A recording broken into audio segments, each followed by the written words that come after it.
Video ini saya paparkan menunjukkan proses sebenar murid membentuk pasu mini menggunakan teknik lingkaran. Okay, so sebelum kita buat, kita kena tahu kita perlukan apa? Ni apa nama dia cikgu cakap tadi? Doh. Doh, okey. Lagi kena ada? Air. Air, pandai. Lagi kena ada?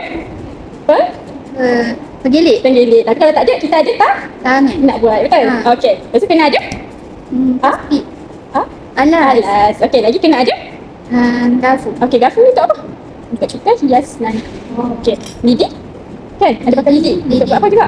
Jadi Okey, seterusnya cawan untuk kita tekap. tekap. Okey, jom kita buat. Cikgu bagi masa ni contoh pasu yang dah siap. Cikgu bagi awak masa 25 minit. Okey, boleh mula sekarang. Okey. Tekap. Lepas tekap apa? Mana kad tadi? Cikgu tunjuk kad tadi mana? Tekap. Lepas tekap. Gelik. Gelik. Okey, gelik. Gelik. Lepas gelik, sapu. Ya, dalam ni ditulis apa? Sapu air. Okey, ambil air. Lepas tu letak di dia. Okey, pandai. Okey, lepas tu ni Lingkar. lingkar. Okey, lingkar dia. Okey. Okey, lepas lingkar, cantum. Cantum. Cikgu cakap tadi. Okey, lepas tu kena Potong. potong. Okey, potong. Okey, lepas potong, Ulang. ulang balik. Okey, buat lagi. Gelik. Hmm. Sapu. Hmm. Sapu. Ni Lingkar. lingkar. Okey.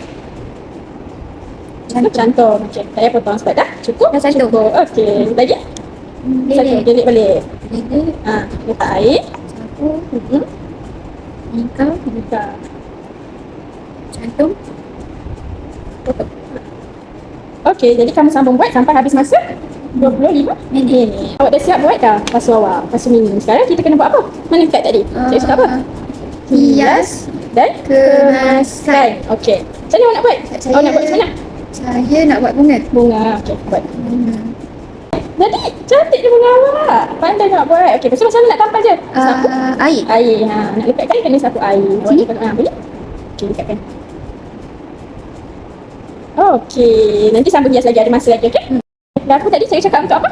Hias. Hias. Okey, macam mana nak cucuk macam mana? Ini. Boleh? Okey. Okey.